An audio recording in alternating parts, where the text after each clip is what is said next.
Hi, Shannon Waller here, and welcome to Team Success. And I am over the moon excited because I have one of my dear friends and someone with whom I have gotten to work for years. And I have the pleasure of coaching their team through the founder generation and also the next gen. So I'd like to introduce to you Marissa Frois. Marissa, you are the CEO, and I'm going to have you do a much better introduction than I will. But you have taken over the leadership of the team and have done so brilliantly. The company is doing the best it's ever done under your leadership.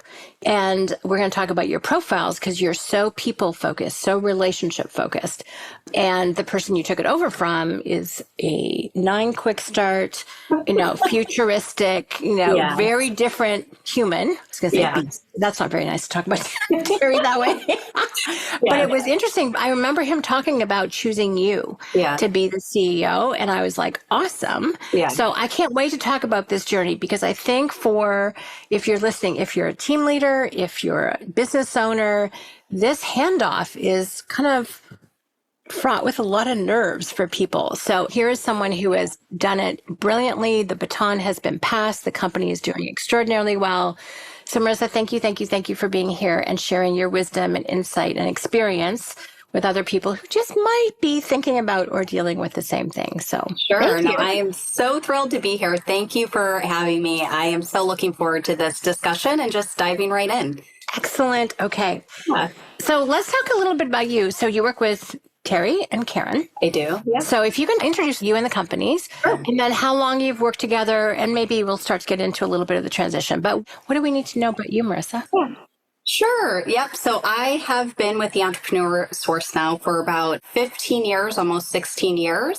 For those that don't know about TES, the Entrepreneur Source is a career ownership coaching organization, and we're also a franchise opportunity. So essentially we have franchisees or career ownership coaches that are helping individuals explore what's next outside of the W-2 life. So they'll take individuals on a true coaching journey to really help them define what we call their ILWE goals. So their income, lifestyle, wealth, and equity goals, and then help them look at options that can help them achieve those goals, whether it's going back into the job market, which is perfectly suitable for many individuals we work with, or maybe exploring business ownership as that next step. So that's a little bit about what TES is doing there. And I met Terry and Karen actually far before my time even starting at TES. So I worked here where our main office is through high school and college, and Terry and Karen would come into a couple of the places that I worked at. And as a teenager, they would talk to me about TES and the world of franchising and our team and what they were working on. And I was always just so intrigued by those conversations. But even the fact that Terry was willing to talk to 16-year-old Marissa that knew nothing about the business or franchising, but that's just exactly who Terry is. Then when I graduated school, he offered me the opportunity to intern at TES, and that was about 15 years ago. Oh. And the rest is history. So just a tremendous honor to today being asked to step into the role of CEO, but ultimately helping to take TES into the future. Amazing. So what are some of the different positions you've had in the course of your 15 years? Yeah. So started off interning, which was phenomenal and really helping Terry as his strategic partner. And then I moved into more of a marketing role, which was a little bit more of my focus. So I spent a big chunk of that time overseeing our marketing team and marketing department. And then some time in what we call member recruitment. So actually bringing new members into the Entrepreneur Source. And then we do run on EOS, so they have a role of strategic integrator. So that was my previous role before stepping into the role of CEO. Amazing, amazing. So it's Terry and Karen Powell, if anyone wants to know or check them out. And I think I've known them for 25, maybe 28 years. I believe it, yeah. Yeah, and Terry was one of the first people who said, hey, I want you to come and work with my team.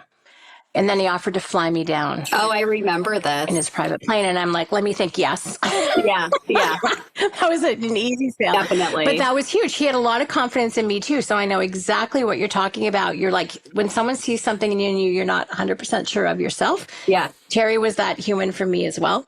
He holds a very, very dear place in my heart, as does Karen. Yeah. The other thing is, not only do you run on EOS, but you also run on Strategic Coach Tools. Absolutely. Yeah, from day one. and Colby. Yeah. So Karen's done a phenomenal job of making sure that it's really fun working with your team once a quarter, because you probably use our tools maybe more than we do. At this point, probably. Oh my gosh. And you just do it extraordinarily well and very conscientiously and very intentionally. Yeah. So you're a very conscious and intention filled organization is one thing that everyone should know if they're listening to you. Yeah. All right. So let's talk about this process of going from all of the things, intern to marketing to getting members in, and then strategic integrator and then CEO. So I'm sure those were what we call 4Cs moments, commitment, courage, developing the capability and the confidence. So talk about what that was like to kind of keep moving up. Absolutely.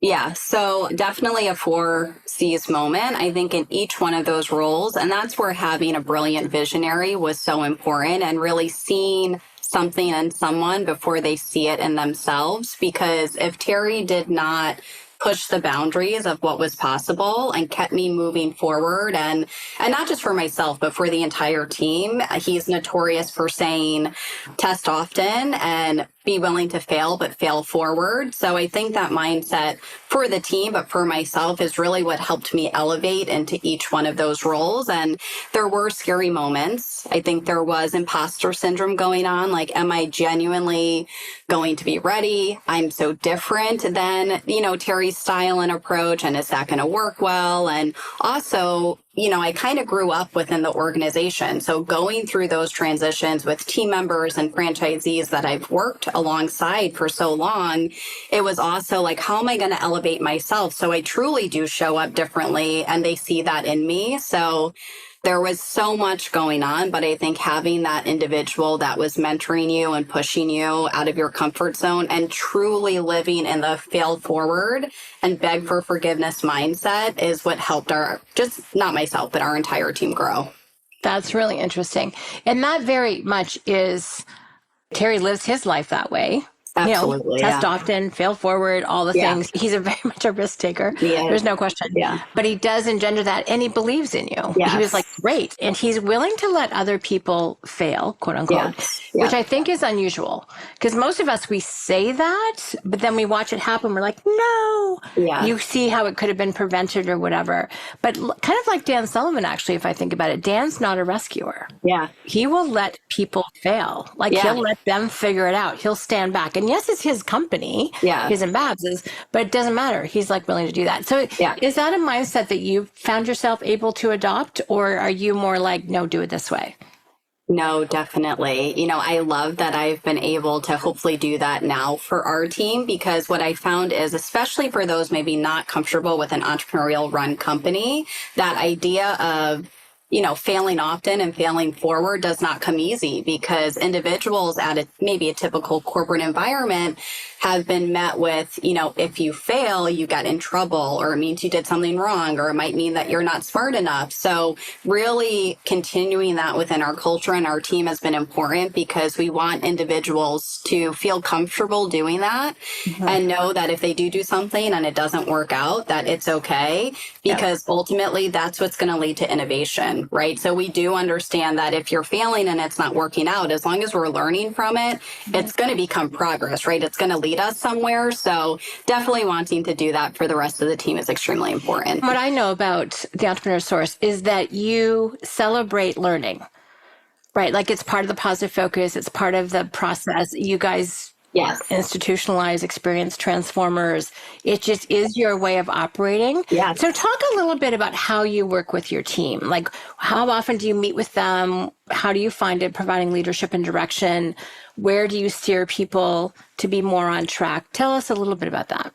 Yeah, definitely. I think it's the strategic coach tools and resources and the work that we do with you, combined with, some other companies that we're running on, that helps kind of provide the cadence and the tools and the resources to move forward and work on these bigger projects and initiatives on a week by week basis. So that's extremely important, because talking about failing often and failing forward, thankfully, we're thinking about our thinking before doing that, right? So it's using the tools and resources that we have available to us. But also with my approach with the team is continuing that beg for forgiveness mindset and really bringing the empathy to the table, the care and the concern for our team, putting a hard focus on our culture. And again, allowing our team members to be able to test often and fail forward and providing the mentoring along the way. And so that's just a little bit about the approach there. Cool.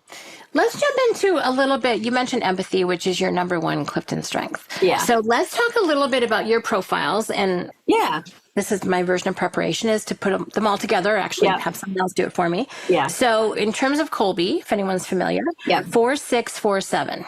Okay. Yep. So 4 fact finder, 6 in follow through, 4 quick start, and 7 implementer, which I'm curious because how much do you get to use your implementer at work, or is that part of that energy do you need to use at home? Yeah. So we've talked about this, if you remember, Shannon, because I struggled a little bit with that implementer piece, because at home, I see how I use it all the time. I love to create. I love to build things, right? And that gives me energy and excitement. But I think we spoke about it and it all came together.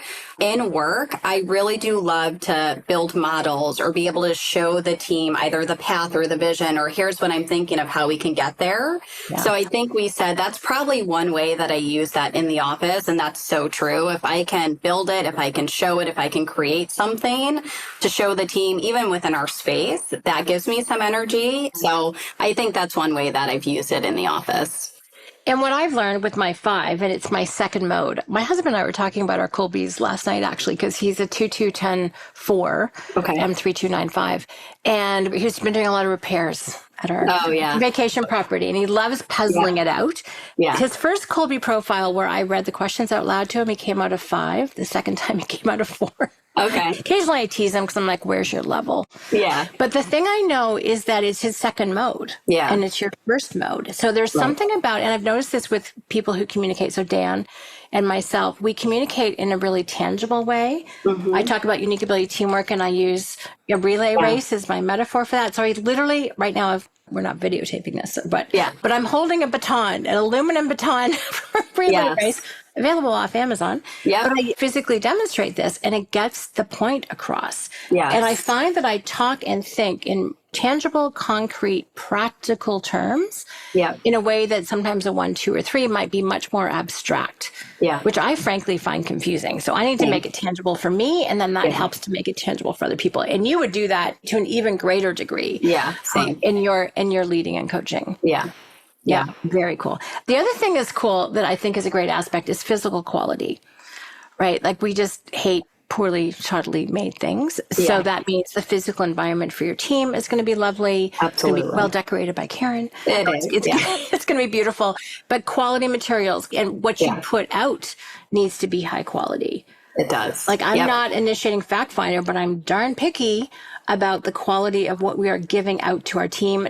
If you're going to photocopy something, please God, make it straight, those sorts of things. So I'm sure 100%. You're a little bit similar in that regard too. I am. Cool. Yeah, I am. So the other profiles I want to talk about, so that's in the conative or the, striving, how your mental energy plays out. And 6 is your next strongest. So you're going to be an organized human when it comes to organizing and planning. But then the other part of it is in terms of the affective or personality values feeling part of the mind. So you have empathy, number 1. Positivity, beautiful relationship strength, includer, harmony, and developer. Yeah. All people, all the time. Yes. So talk a little bit about how you use that. I mean, you've already used empathy, but empathy, positivity, includer, harmony, and developer. Yeah. So I would imagine, if I didn't know you, and I do, that you would just be incredibly focused on your team. And what you said, which I wrote down, you have a hard focus on our culture. Yes. I love that. So talk about your strengths and how you see them playing out. Yeah. So when I went through these assessments and saw the results, I'm like, this is so spot on. But when I first moved into the role, and I think just always at my time at TES, I like to focus on the people. But I think what I did more of was opening up the two-way communication. So really working hand in hand, not only with our team, but with our franchisee community as well. So really making sure that they had a voice, that we can chat, even if it's outside of a typical L10 setting, anytime, right? And that I was doing that on a consistent basis. And so even if it's through one-on-one conversations, surveying, team building events, just anything we can do, especially for ourselves where we're divided. We have half the team in the office, half the team remote. So that was also really important to me, bringing the team together so that we can work in harmony, get to know each other on a different level. And ultimately, we've seen that kind of increased culture over the past few years as well, just being able to open up those two-way conversations and building those relationships on a deeper level with the team. One of the things as you were talking that really struck me is this is such a great antidote to bureaucracy. You know, when you've been around for a while, and how long has TES been around? Yeah, so we're in our 41st year. Right? Yeah. That's a long time. Coaches hasn't even been around that long. Yeah. Which is kind of amazing. So what happens after you've been around for a while, things get a little stratified. Yeah. There's, we've always done it that way, which is really not a normal entrepreneurial thing to say, but it's also true. Yeah. We've done it that way. This is who we are. And things can get a little codified. Yeah. And what I love about your approach is it prevents people from feeling stuck or isolated because that communication has been opened up. Yeah. People know they can reach out to you outside of a normal meeting structure and that they'll have listening, their voice will be heard, you'll move it ahead. I'm sure you don't always agree, but you are absolutely willing to have that conversation. Yeah, no, and that's so true. But I think the other thing that it's done is I knew we were going to be changing some things. And I think we'll talk about this a little later on in the conversation and testing new initiatives. And what I found is just by having that conversation with a team and getting us together and brainstorming or talking about what's to come, even if we didn't always agree on that path, I found that people just embraced it differently, right? I think they were willing to go along the journey with us because they were brought into the conversation. They were able to add their feedback and input as individuals that might be using these, whether it's a tool or a resource or initiative day in and day out, both for our franchisee community and our team. So even just when it came to change and having to move some initiatives forward, bringing people into the conversation helped tremendously. Yeah. We saw the resistance level go down. We kind of saw the guards go down a little bit. And there was actually excitement around it. Mm-hmm. Even if it wasn't, what they were hoping was going to be the outcome, they were able to get behind it. And so that was great to see. That's kind of profound, just saying, because you are a relationship business. Yeah. Everyone hears about the polarization between franchisor, franchisee, blah, blah, blah. Yeah. It's often been portrayed in other companies as it can be a controversial relationship. Yeah. So to have someone who is so capable and so focused on that relationship, and of course that bleeds out through other people too, when they realize that actually is a value that you operate off of, that's really interesting. Yeah. I do want to jump to culture, but before we even do that, you also, just for anyone who knows, because I'm a profile junkie, and of course Marissa's done all of them, which I love. So in terms of print, which is measuring your deepest motivational driver, right? So this is in the affective realm, but it is underneath the surface. This is not personality, although clearly there's a correlation, which probably makes things easier for you. So 9 and 2. So 9 is to have peace and harmony, and 2 is to be needed and appreciated, which means you also are very tuned into what other people need and appreciate. And I know that, you use Colby and Clifton Strengths a little bit more, but how do you see that impacting how you lead or how the company is evolving? Yeah. So, I think we've been talking about it just a little bit, but I think it's also bringing two worlds together, right? Because there is going to be a time where peace and harmony and bringing the team together and ultimately kind of building or rebuilding culture a little bit came into play. But then also there is a moment where you need to be okay with you're not going to please everyone and driving things forward. So having had Terry as a mentor and a coach for so long, I think kind of helped me bring the best of both worlds together, right? So working on the unique ability teamwork with a team, which is a huge part of how we operate today. You were talking about that baton passing. I mean, we work on that every single day. So that's one component, but then also being okay to have difficult conversations or saying no or saying, hey, we might not go down this path, but let's work together and get behind it because it's going to be awesome, or we might fail and that's okay. We're going to learn something from it. So I really think it's just bringing both of those worlds together. And it's been really great to see that it has improved culture. It has improved communication. It has improved our unique ability teamwork. And that's felt just awesome. That's good.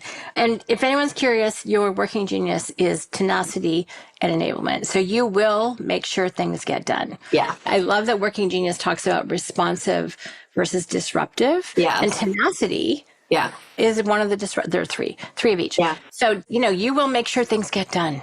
Yes. Which I see sometimes. So there's this drive, and that will probably override some of the peace and harmony occasionally, Yeah. Yeah. which I like. So let's talk about culture, because I think this is fascinating and interesting. It's also amorphous, so it's hard to get your hands around sometimes. So talk about how you see your culture has shifted for the better, what kind of things have been able to smooth out.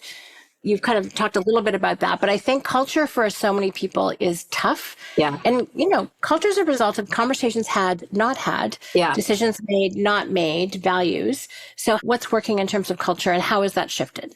Yes. So, fortunately for us, and I'm going to go back to Strategic Coach again, because it really has just helped transform TES, but we've been using Strategic Coach for a very long time. So I just spoke about the unique ability teamwork. I think that's always helped keep our culture at a high level, right? Because team members that are coming into our organizations and realize they get to use their unique abilities in a way that can help not just the role that they're in or the department that they're in, but ultimately the company move forward and grow as a whole, and they have the chance to do that has been awesome. So that's one thing there. But I think in addition, to start things off, there were some minor changes that we made, even with how the world was evolving. So some more flexibility when it came to work-life balance, and maybe being able to offer a little bit more of the remote work for our team. So that's something that we've kept even post-COVID, and that's worked quite nicely for our team.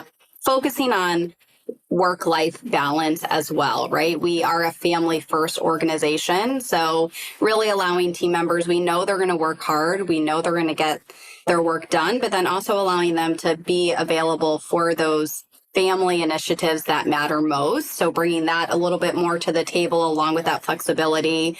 And then I think opening up that two-way communication, really giving the team the space to share more, to test more, share some of those little moments that Terry had shared with myself and the rest of the leadership team, or those that got to work closely with them, and doing more of that with our team certainly helped to build a culture where people were excited to share and, test new things and investigate new initiatives that we can focus on, because they knew that they were going to be heard and that they'd actually have the chance to bring some of those things forward and see how they worked out. So I just think it's a whole bunch of things coming together over the last few years that have brought us to the point we're at today.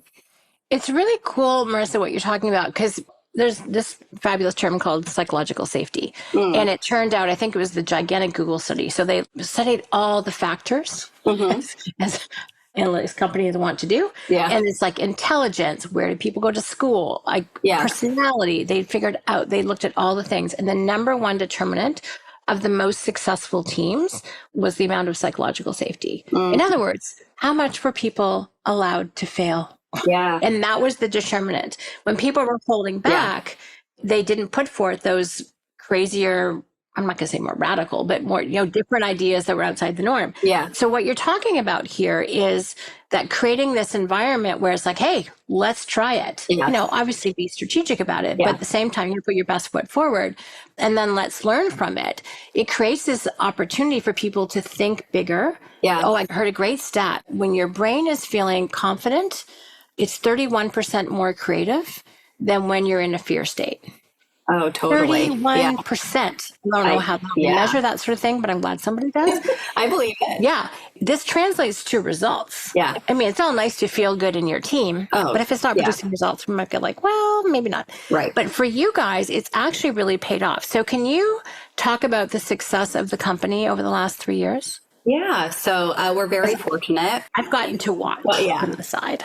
We've had the best 3 to 5 years in the history of our company. I said earlier, we're celebrating 41 years, but in some ways I feel like we truly are just getting started, because we're starting to see ourselves kind of 10x and level up. So yeah, the last 3 years have been the best in our history.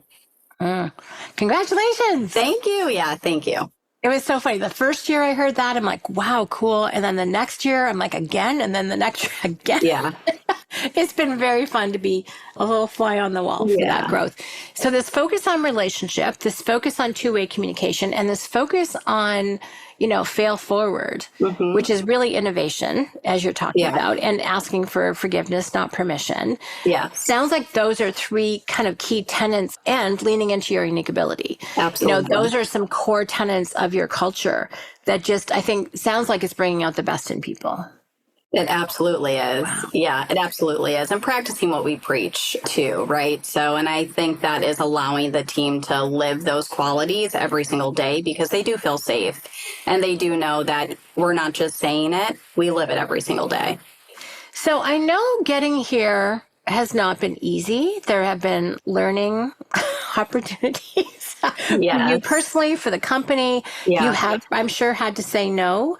Yes. And it's interesting, Marissa, because I think, with someone who's super relationship focused and the rest of it, I think some people, sometimes even including myself, like you have a drive for results. Yeah. And not that you're uncompromising about them, but you're not going to let people get off track from that. Does that make sense? Yes. So can you talk about how you've had to learn how to have those difficult conversations? Because I'm sure that did not come easily. I could be wrong. It doesn't come easily for me, and I've got a very different set of strengths than you do. Yeah. So talk about that. What was hard? What was challenging? What's an obstacle you had to overcome? Yeah. Or that the company had to overcome? I'd be curious about all of those. Yeah. So when I first think, and I still struggle with this every single day. So for me personally, in the position I've been in at the Entrepreneur Source, the hardest thing for me was, not blowing up these core foundations of the company that I worked alongside Terry for so long, still do, just in a different capacity, but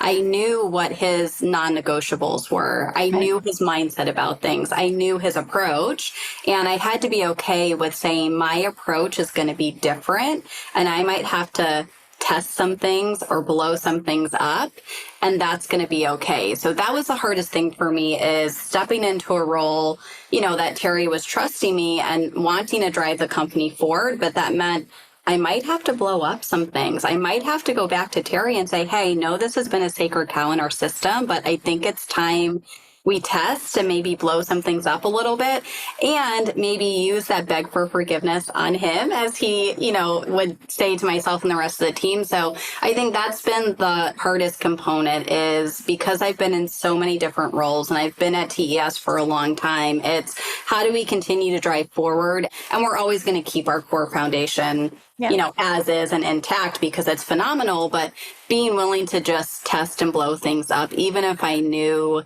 what Terry's mindset was about it or how he had done it for so long. And now, again, that I'm at the point where, sure enough, Terry's allowing me to, fail forward. Or in some cases, he said, you know what, that was a success. And I'm so glad that we've tested that or tried that out. So that's probably been the biggest component so far. But fortunately, we do have a team of individuals that, as a leadership team, a lot of us have worked together for a long time as well. So there's a lot of trust in that community, which has been extremely helpful, because it's been a sounding board, even above and beyond Terry, to say, hey, you've been along this journey with me. If we try or test something new, or if we blow this up, hear me out. Let me know, is this a horrible idea? Should we try it? So it's been a great evolution, but not easy. That's interesting. And given how much you're a relationship person, you do not take those things lightly. You would be, and he might have, he has things he's very attached to, don't get me wrong. But is there one that you're comfortable talking about? Like one thing you used to do, you do it differently now, or one thing that used to be near and dear, but you've evolved past it? Is there something that comes to mind? Yeah. So one that comes to mind immediately was, I think, just the way we shared information and maybe the transparency component, right? And not that Terry was doing anything wrong. I just think he was not open to maybe sharing as much information or bringing individuals along the journey, because I get it, right? It leaves a lot of input. You haven't gotten to the end result yet.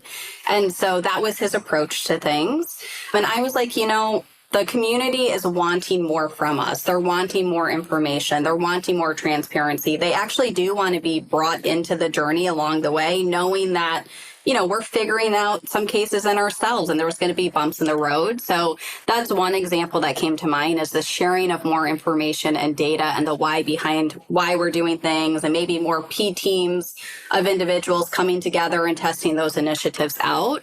And that was a change, but I think Terry has seen what that's done for culture, what it has done for unique ability teamwork and driving initiatives forward. So ultimately it was a win, but it was just different than how we've done things in the past. Yeah. And I can see how it's like you've got the founder's personality. It's way more than personality. So I don't need to just squish it down to that. But then you have a very different way of producing results. Yeah. That is, I'm going to say naturally collaborative, if there's such a thing. Yeah.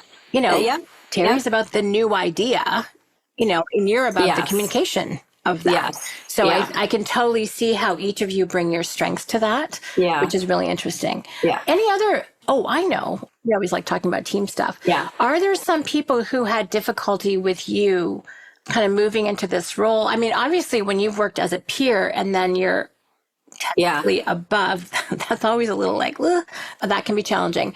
But are there some team members that could not be on track, either with the shift in leadership or even just the shift in culture? Were there some people who were no longer a fit?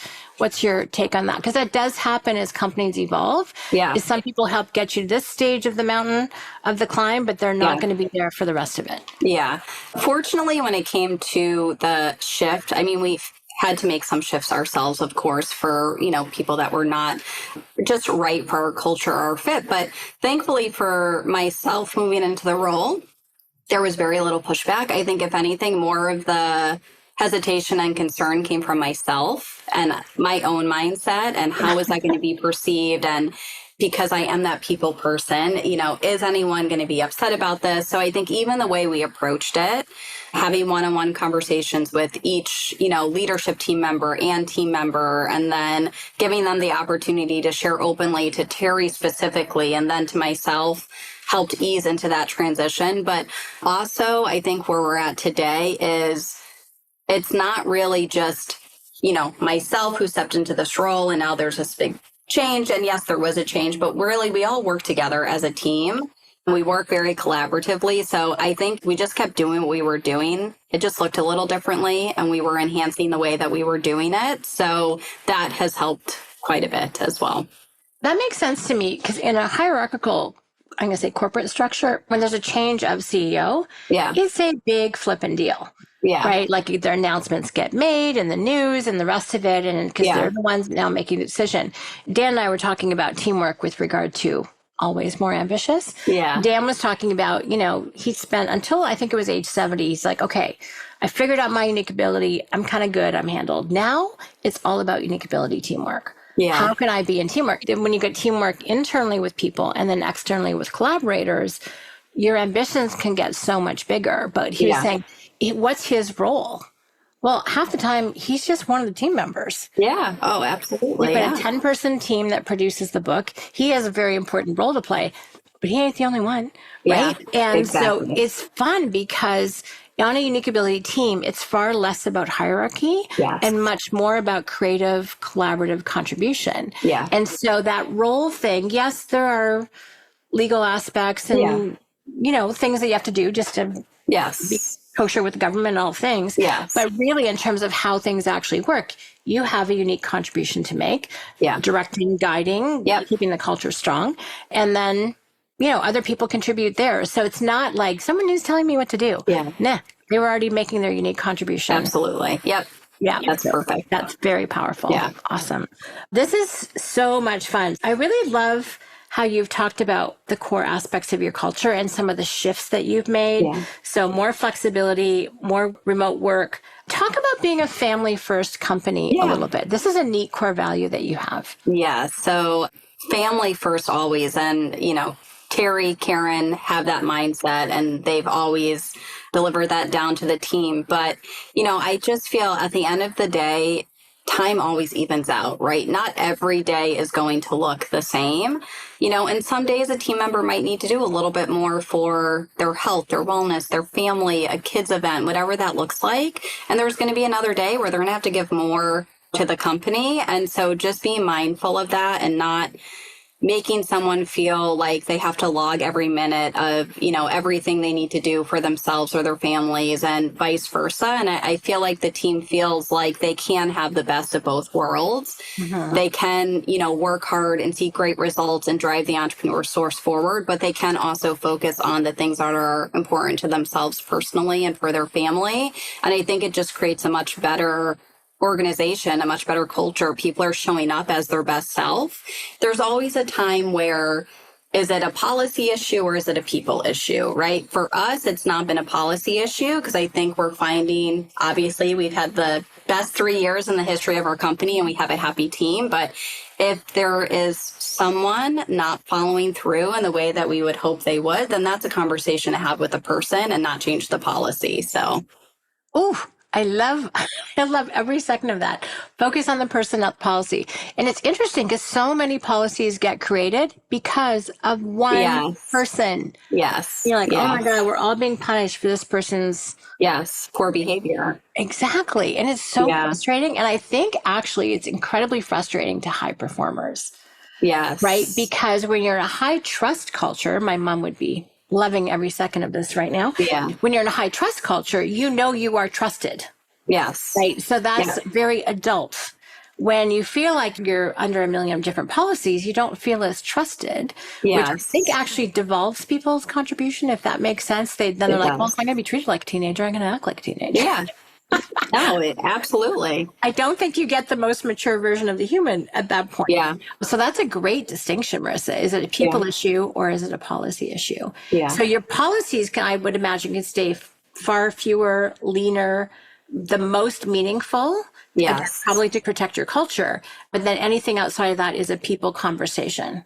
Yes, absolutely. Yeah. And I think I said this earlier in the conversation. Part of our coaching is to talk about ILWE, so income, lifestyle, wealth, and equity. But I think we realize that we need to focus on ILWE for our own team. It's not just the clients that we're working with, but we need to preach that down to the team members. And so how can we do that and still drive, production forward, results forward? And it's worked beautifully so far. So. Well, and I think that congruency between what you are helping create for your clientele and then what your team experiences. And companies who invest in their team's health, invest in their team's wealth and pays attention to it and said, actually, hey, here's some coaching, here's some lunch and learns. Yeah. Here's how we work on it with our clients. What can you use of that? Yeah. When they support that, well, first of all, I know, because I get to see them on Zoom screens every quarter, the longevity of your team is kind of ridiculous, not unlike a coach.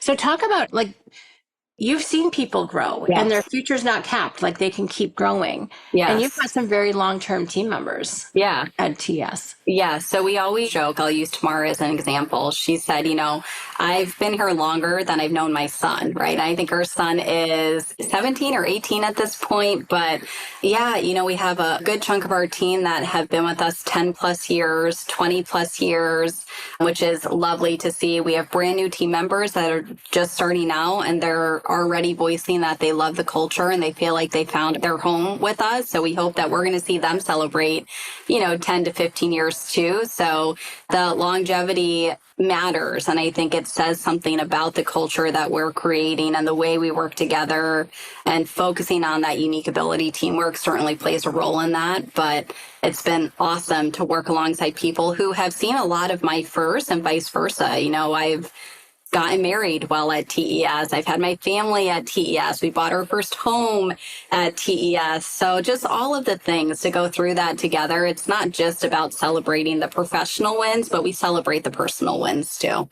That's right. And that's one thing I wanted to bring up, because you have a young family. I do. Yeah. Talk about your family a little bit. Yeah. So my daughter, who runs the household, she runs our world, is 3, Sophia, and my son is 5. He just got through kindergarten. So that's added a whole new element to the day. But I love seeing their little moments too, and, watching them grow, and also being able to experience those wins while still being able to help run a team and go into the office and work on all of the things that we are. It's just been an awesome journey, a great chapter in my life right now.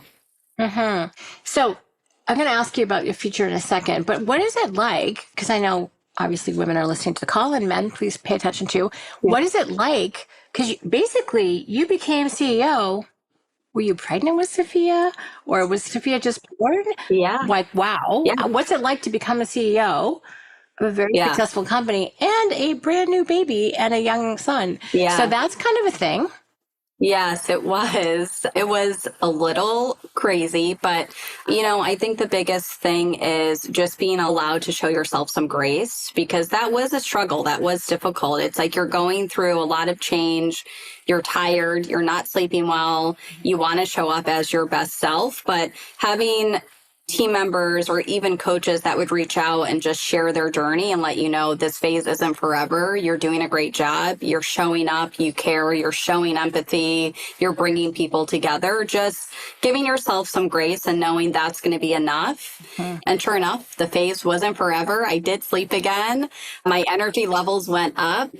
Family was a tremendous help too. I mean, I'm very fortunate to be close to family that chip in when maybe I can't show up for things or I'm traveling or whatever the case may be. So certainly can I do it without family as well. Yeah. It takes a village. There's no question. Yeah, it does. And you just had some free days with them last week, which was... Well, I did. Yes, I did. Yeah. One more thing I want to touch on before I go to your future and the company's future. So Gary Vaynerchuk, or Gary V, and if you have not seen his YouTube videos or reels, please go watch. He talks about the number one most important characteristic of a leader or a company culture is empathy. I don't know of anyone else other than maybe you who says that, but I think that is very much how you lead. Yeah. Just for those of us that don't have empathy in our top 5 or whatever, can you share your mindset? And this might be like asking you to describe your skin from the inside, which is hard to do, but you instinctually, naturally have empathy as a way to approach the world. What does that look like? How do you think about things? How do you feel about things? Yeah, so it's always been part of my DNA. So I don't even think I realize that I do it sometimes. But for me, it's just always taking a moment to pause and think about the situation or the other person. I think often you could be quick to react without even thinking or showing empathy. And at the end of the day, it's typically either not that big of a deal, not that serious. Maybe the person can use the extra help or assistance, or, something failed that we weren't expecting, or whatever the case may be. And Terry was always great about saying, who died on the operating table because we made a mistake or it didn't work out as planned, or whatever the case may be. And you'd say, well, no one. He's like, well, it's not that big of a deal then, let's just show a little care and empathy and move forward. Yeah. So I just think taking that approach, and, the individual always feels heard and appreciated and respected. And I think because of that, they're going to continue to show up as their best self. And I would want the same in return because I've been there and I've received it. So again, I think it's part of who I am. I don't even realize I'm doing it, but I'm happy that we're a company that can operate in that way, because I hope it's not just me, but it trickles down throughout the entire organization, and we could be more empathetic to each other, to our clients, to people we're meeting in our everyday lives, because it matters. It really does matter. What's great, because we've been getting training, so we take in other people's learning too, from the Black Swan Group. Yeah. 2 brilliant books. One is Never Split the Difference by Chris Voss. Got to see him recently at a coach event. And then also Derek Gaunt wrote a book, and I can't wait to interview him too, called Ego, Authority, Failure, which is all about tactical empathy in leadership. Yeah. It's really about the failure of ego and authority, which empathy is kind of the opposite of that. It is. But if it doesn't come naturally, understanding the phrasing, you've even said that, like it sounds like, feels like, what I'm hearing is like those are statements you can use to get at the other person, but it takes that suspension of your own self-interest to actually have the bandwidth to go to someone else's perspective and go, oh, what's that like for you? Right. Now, here's the thing. It doesn't make you a pushover, which I think is what some people's fear is. So do you feel that makes you any less strong or less capable because you have empathy to make those key decisions? No, I don't think so. I mean, it is something that I am very aware of because there is a fine line. Sometimes you can be a little too empathetic. So I just being open to coaching first and foremost, I think definitely helps. But no, I don't think it makes you a pushover. In fact, I think people respect you more and they want to show up differently. They don't want to take advantage because you've given them that grace and care. So I actually have seen the opposite be true. But you also do need to know when to draw a line in the sand and say, okay, I've been very empathetic, in this situation, but here's what we're going to need moving forward. And I think that they appreciate that too. One of the things I really appreciate about you, Marissa, is your clarity. Like, you know what you want to accomplish, you're focused on the goals, you know how you want to get there, which is a Yeah. very unique ability, family first kind of way with people being their best selves, but you also have a standard, is what Yes, it feels like to me. Does that resonate with you as I say that? it does. Yeah. Completely. Yeah. Yeah. So here's where we're going. What do we need to talk about to get there? Yeah. Is what it feels like. People are like, oh, cool. Yeah. Which is really great. So just to put a bookend on the conversation, what are you looking forward to personally? Where are you growing is a question. And what are you excited about in terms of the future for TES? Yeah. As you look ahead, what gets you excited? Yeah. So as I said, we're 41 years old, but I just feel like we're getting started today. We have a lot of exciting things to look forward to. For me personally, technology is on the forefront always. So with AI being a huge focus for the entrepreneur source moving forward, and really how can we just elevate what we're doing because of AI to help automate more, help our team or our franchisees just focus on the things that they enjoy doing and allowing maybe some tools or engines to take on some of the administrative work or some of the daily tasks that we just don't have to do anymore. So it's really just elevating what the team is doing, as well as some other technology advancements that we're looking at, but also growing what the entrepreneur source is going to be focusing on. So yes, career ownership is at the core of what we do day in and day out, but how can we expand the tools and resources that we're offering to clients so that they have more in their toolbox to really help bring people forward? So that's going to be a core focus as well. And growing our team. So because we're growing, we're able to grow our team, which is awesome. So focusing on the teamwork that we're doing, the culture for sure, and really looking forward to seeing how all of that plays out in the years to come. That is so exciting. Yeah. And I mean, I think Terry was very strategic in choosing someone a lot younger than he is. So the future of the company is in good hands and can be for a very long time, which is interesting. We have conversations because our leadership team is getting older. And so how are we handling that? Now, Dan and Babs have zero plans to beam up anytime soon, which I deeply appreciate.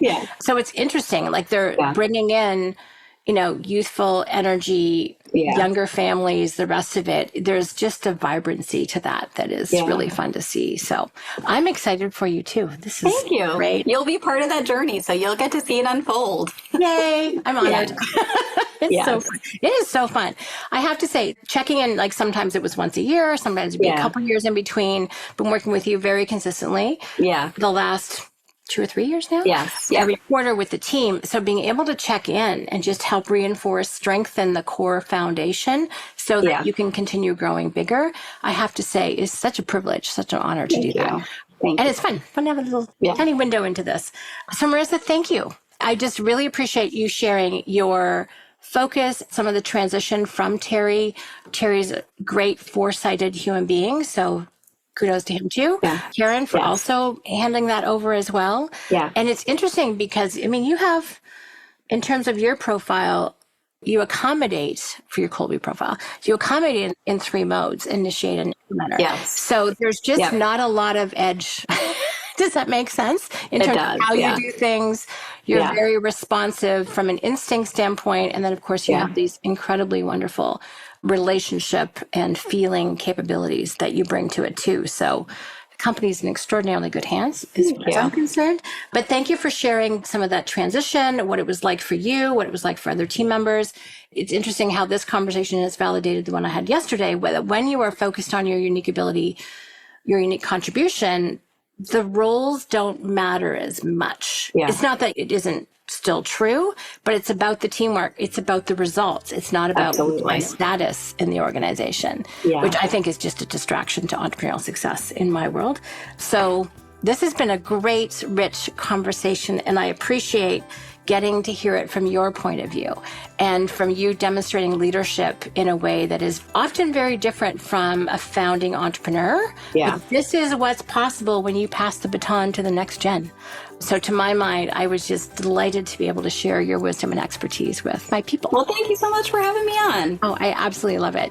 Marissa, thank you. I know I will see you again soon, and I really appreciate this conversation.